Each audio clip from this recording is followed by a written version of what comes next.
no ano em que morreu o rei Uzias, eu vi o Senhor. Era um tempo de luto. Um tempo em que a esperança parecia enterrar-se junto ao caixão de um rei. As estruturas políticas desmoronavam, o povo se corrompia e o templo parecia vazio. Mas foi ali, no meio da dor e da desilusão nacional, que os céus se abriram. Isaías não estava em uma montanha, nem em um retiro espiritual. Ele estava no templo, talvez abatido, talvez confuso, mas presente. E foi lá que ele viu, não um novo rei humano, mas o Senhor sentado num alto e sublime trono. Você já se sentiu assim? Em tempos de perda, quando tudo parece ruir, e de repente, é ali que Deus se revela. Se essa mensagem tocar seu coração, inscreva-se no canal, ative o sininho e compartilhe com alguém que precisa enxergar o trono, mesmo em meio à crise. Quando tudo se abala na terra, os céus não entram em crise. A morte de Uzias significava o fim de uma era, mas o trono de Deus permanecia inabalável. E isso muda tudo, porque antes de Isaías ser enviado, antes de ele receber um chamado, ele recebeu uma visão, e essa é a ordem divina. Primeiro ver, depois ir. Isaías viu, e ao ver foi transformado. Ele viu o Senhor, mas não qualquer visão. Era majestade, era glória. O templo estava cheio da sua presença. As bordas das vestes de Deus enchiam todo o lugar. Quer saber por que isso é tão poderoso? Porque às vezes tudo o que conseguimos ver são bordas, fragmentos, pequenos vislumbres da presença de Deus. Mas até as bordas da sua veste são suficientes para encher completamente o vazio. E havia serafins ao redor, seres de fogo, com 6 asas, com 2 cobriam o rosto, com 2 os pés, e com 2 voavam. Eles não pregavam, não curavam, não aconselhavam, eles adoravam. Eles clamavam uns aos outros: Santo, Santo, Santo é o Senhor dos exércitos. A terra inteira está cheia da sua glória.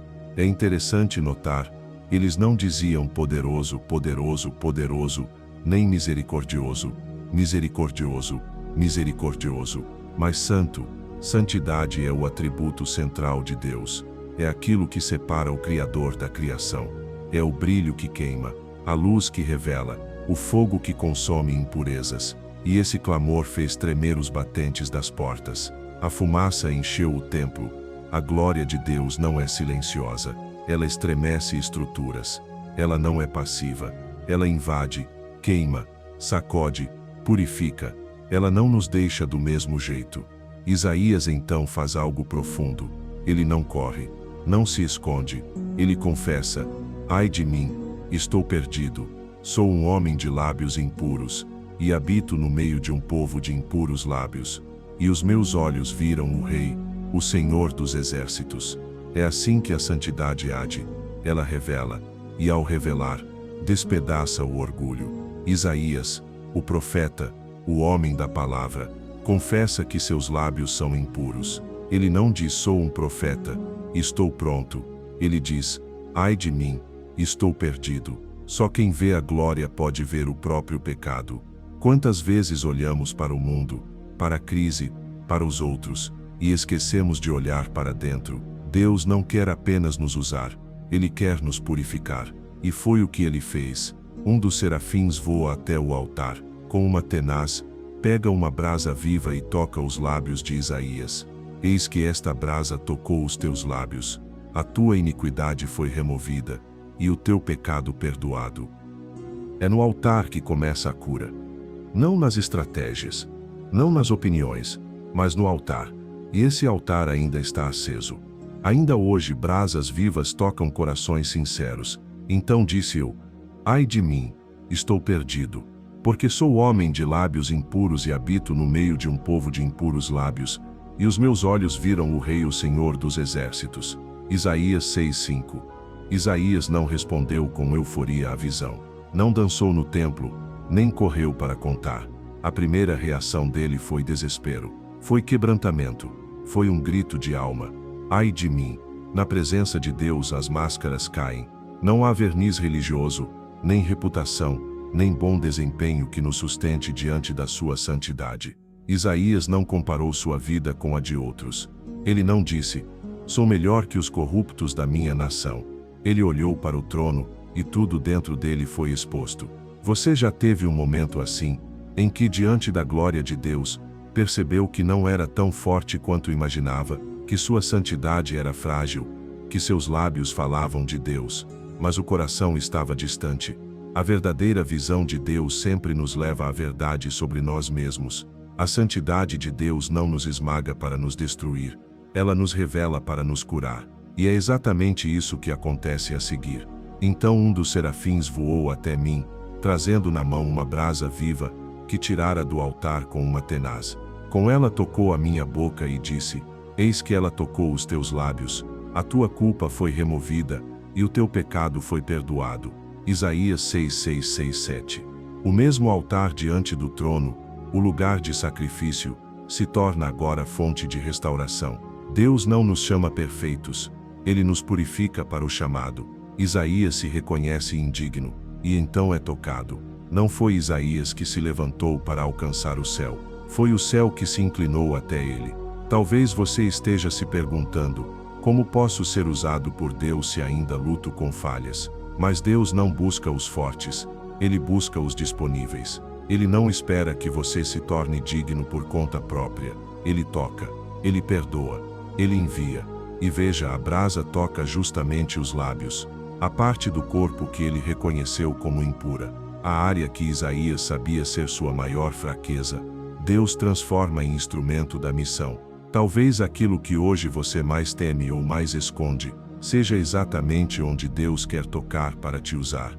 Pare por um instante, feche os olhos. Imagine essa cena, um serafim vindo do altar, trazendo algo incandescente, não para destruir, mas para transformar.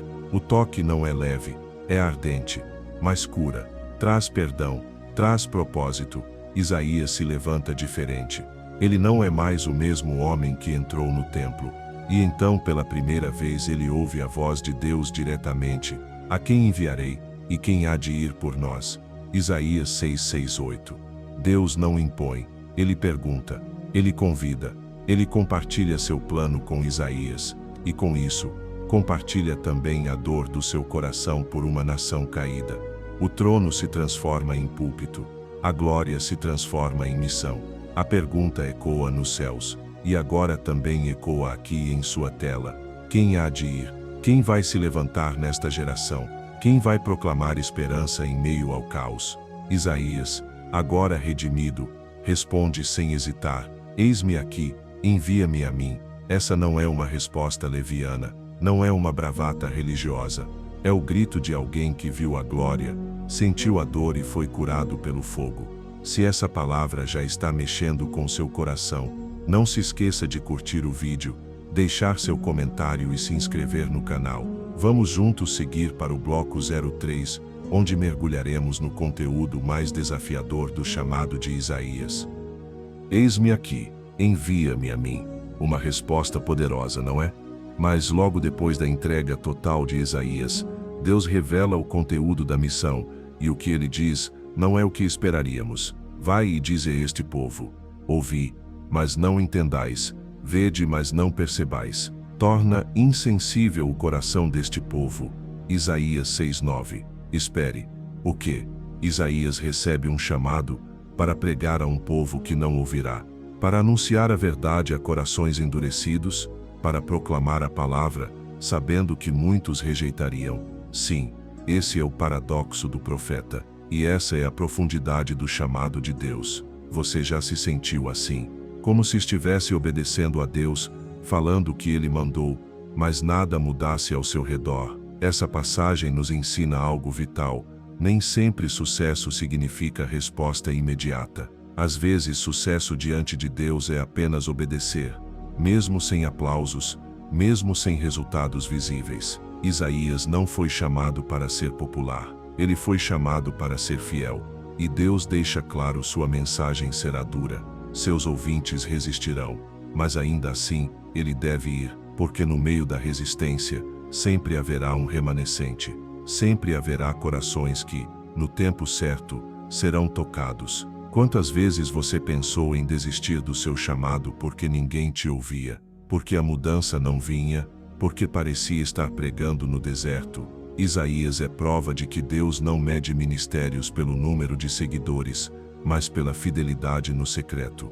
Ele não nos envia para agradar, mas para anunciar. E ainda assim, no final do capítulo, um sopro de esperança, mas se ainda ficar a 10ª parte, tornará a ser destruída, como o terebinto e o carvalho, dos quais, depois de derrubados, ainda fica o toco, assim a santa semente é o seu toco. Isaías 6,13. Deus fala de um toco, uma raiz, algo que parece morto, mas ainda carrega vida invisível.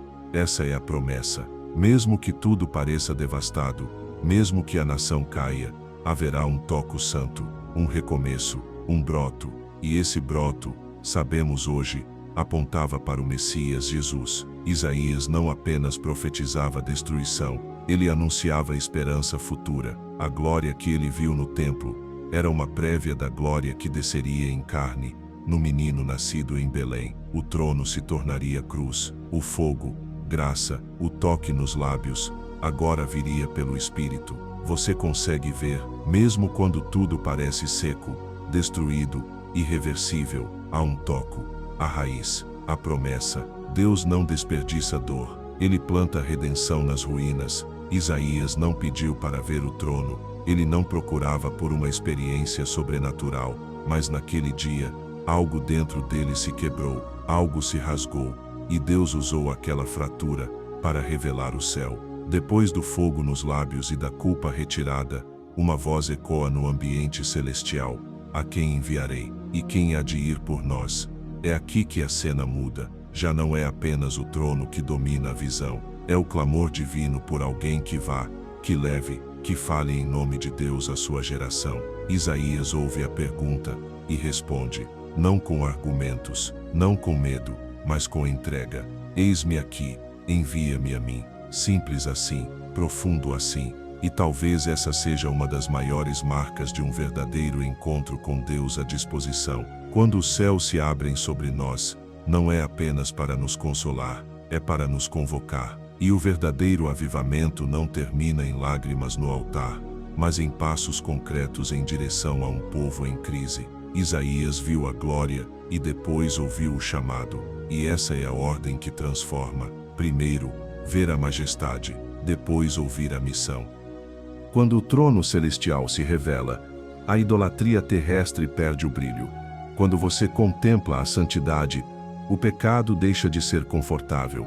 Quando a glória te toca, a apatia morre. E quando a voz de Deus pergunta, quem irá? Seu coração já não consegue mais se esconder. Isaías poderia ter fugido, como Jonas. Poderia ter questionado, como Moisés. Mas algo já havia sido queimado em seu interior. Ele sabia o povo estava cego. E ele agora via. O povo estava surdo. E ele agora ouvia. O povo estava distante. Mas ele agora estava diante do trono. Por isso, ele se levantou. É aqui que a mensagem se volta para nós. Quem irá por esta geração? Quem será a boca de Deus quando tantos se calam? Quem falará de arrependimento, santidade, justiça e graça, quando a multidão só quer conveniência? Talvez Deus ainda esteja fazendo essa pergunta no céu, enquanto olha para a terra: a quem enviarei? E talvez hoje, ele espere que alguém diga: eis-me aqui. Em tempos de crise, Deus não busca especialistas, ele busca disponíveis, não busca perfeitos, busca os que passaram pelo altar. Isaías não saiu do templo com um diploma celestial, saiu com uma missão. Ele sabia que a tarefa seria difícil. Deus não prometeu resultados instantâneos. Ao contrário, avisou que o povo ouviria, mas não entenderia, veria, mas não discerniria. Mas Isaías disse sim mesmo assim. Porque o chamado não se baseia na reação do povo, mas na obediência ao Deus que chama. Quantas vezes desistimos da missão porque as pessoas não respondem como esperamos? Quantas vezes enterramos nossos eis-me aqui por causa das frustrações, críticas, silêncios? Mas Isaías ensina, o envio é válido, mesmo quando a colheita parece distante. Deus não está pedindo que você mude o mundo sozinho. Ele está pedindo que você diga sim. E se você disser, prepare-se, a jornada pode ser solitária, o caminho, estreito, as portas, pesadas, mas o mesmo Deus que te chamou, vai te sustentar, porque Ele nunca envia alguém sem antes marcar com fogo, e nunca envia alguém sem caminhar junto. A resposta de Isaías ecoa pelos séculos. Seu eis-me aqui não foi apagado pelo tempo, não virou pó nos rolos antigos de pergaminho, foi registrado, preservado, porque o sim de um homem diante de Deus pode mudar a história de uma geração. Isaías não viveu dias fáceis. Foi profeta em tempos de apostasia, idolatria e frieza espiritual. Falou verdades amargas, enfrentou resistência, zombaria, rejeição, mas nunca voltou atrás. Por quê? Porque ele viu o Senhor, e uma vez que você o vê, é impossível viver como antes. Muitos querem o chamado, mas poucos suportam a visão. Querem as palavras certas, mas não enfrentam o altar. Querem impactar o mundo, mas não se rendem no secreto. Isaías nos mostra que o verdadeiro ministério nasce de joelhos, que antes de falar com reis é preciso ser tocado pelo rei, que antes de ter voz diante dos homens, é preciso ser queimado pelo fogo do céu. Isaías é um lembrete de que Deus ainda chama, e que Ele ainda espera respostas. Ele não impõe, Ele convida, Ele não grita, Ele pergunta, a quem enviarei? E talvez essa pergunta esteja pairando sobre você hoje. Talvez você esteja no meio do luto, como Isaías. Talvez algo tenha morrido, um sonho, uma fase, uma segurança. Talvez você esteja no templo da rotina, tentando entender o que sobrou. Mas é ali, nesse lugar de perdas e confusão, que os céus se abrem. O trono ainda está alto e sublime. Os serafins ainda clamam santo. A glória ainda enche a casa. E a pergunta ainda ecoa. Hoje, Deus não precisa de mais fama. Ele não precisa de títulos. Ele precisa de testemunhas. Homens e mulheres que não apenas falem dele, mas que o tenham visto. Homens e mulheres que foram tocados, transformados, limpos, que não pregam um discurso, mas carregam uma revelação. E se você está ouvindo essa mensagem até aqui, talvez seja porque Deus está cutucando o seu coração. Talvez seja o momento de parar de fugir, de parar de dizer envia outro, de parar de inventar desculpas. Talvez hoje seja o dia do seu eis-me aqui. Não um sim emocional, não um sim condicionado a aplausos, mas um sim que nasce do encontro, do quebrantamento, do altar. A história de Isaías termina como começou, com fidelidade. Ele anunciou a vinda do Messias, falou do servo sofredor, descreveu com detalhes a cruz, 7 séculos antes dela acontecer, porque quem é marcado pelo céu, enxerga além do tempo. Isaías falou de um reino que viria, e veio, de um Salvador que sofreria, e sofreu, de um trono que jamais seria abalado, e não foi. Ele ouviu a pergunta, respondeu, e o mundo nunca mais foi o mesmo. E hoje, você pode ser Isaías para a sua geração. Talvez você nunca suba num púlpito, talvez nunca escreva um livro, talvez sua missão seja amar alguém difícil, perdoar quem te feriu, ser íntegro quando todos se corrompem, orar por quem ninguém vê. Mas se for Deus que te enviou, é sagrado. O mundo precisa de vozes despertas, de corações dispostos, de homens e mulheres que tenham visto o trono e não consigam mais viver como antes. E essa geração, ela ainda clama por profetas, por mensageiros, por Isaías modernos. Ore comigo agora. Senhor, eu não sou digno, tenho lábios impuros, tenho medos, falhas, dores, mas se ainda hoje o Senhor pergunta a quem enviarei, eu quero dizer, eis-me aqui, queima meus lábios, purifica meu coração, usa minha vida, mesmo em meio à crise, eu quero ver a tua glória e responder ao teu chamado, em nome de Jesus. Amém. Se essa palavra tocou você, compartilhe com alguém que precisa se lembrar de que Deus ainda chama, mesmo no meio do caos. Inscreva-se no canal, ative o sininho e ajude essa mensagem a alcançar mais vidas. porque talvez hoje seja o dia em que os céus vão se abrir para alguém. Deus abençoe.